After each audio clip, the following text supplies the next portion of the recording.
अस्सलामुअलैकुम नाजरीन, आप सुन रहे हैं नेशनल उर्दू टीवी और मैं आपके साथ वसीम नदवी। तो चलिए बढ़ते हैं खबरों की जानिब।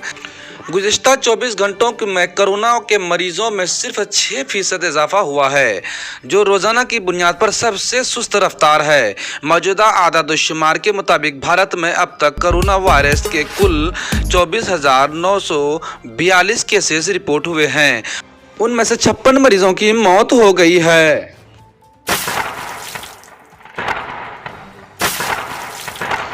जिसमें 24 घंटों में 1490 वाक़यात पेश आए हैं और अब तक 5209 मरीज ठीक हो गए हैं और इस वक्त मुल्क में सरगर्म मुकदमात 18,953 हैं। बिहार में अब तक 71,2500 लोगों की डोर टू डोर स्कैनिंग की जा चुकी है।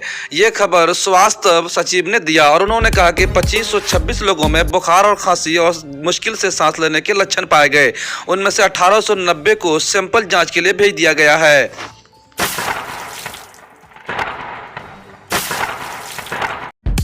जनरल बिपिन रावत ने कहा है कि मुज़ाफ़ात में तैनात हमारी कोई भी फौजी कोरोना से मुतासिर नहीं है।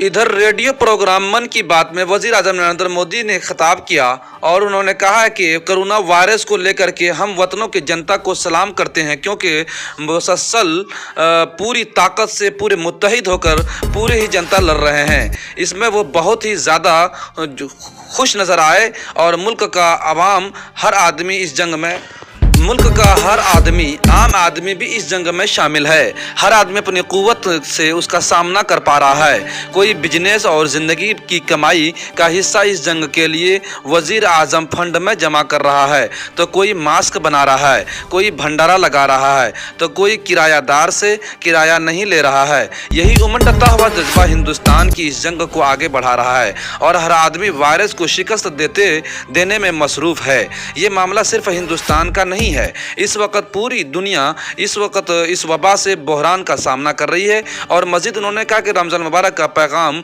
देते हुए उन्होंने कहा है कि दोस्तों, रमज़ान मुबारक का मुक़द्दस महीना भी शुरू हो गया है। अब वक्त आ गया है कि इस रमज़ान को एतदाल, खैर सगाली, हसासियत और ख़िदमत की अलामत बनाई जाए।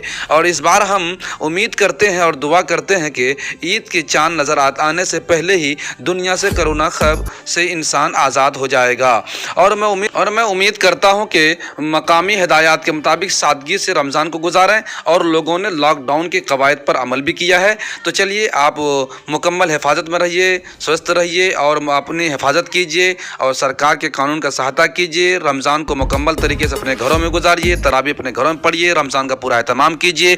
उम्मीद की जाती है कि आपको हमारा ये वीडियो ज़रूर पसंद आया होगा। अगर पसंद आ जाए तो लाइक भी करें और सब्सक्राइब भी करें और दोस्तों जिसे वीडियो को दूसरों तक पहुँचाने के लिए शेयर भी करें। शुक्रिया, आपका दोस्त वसीम नदवी।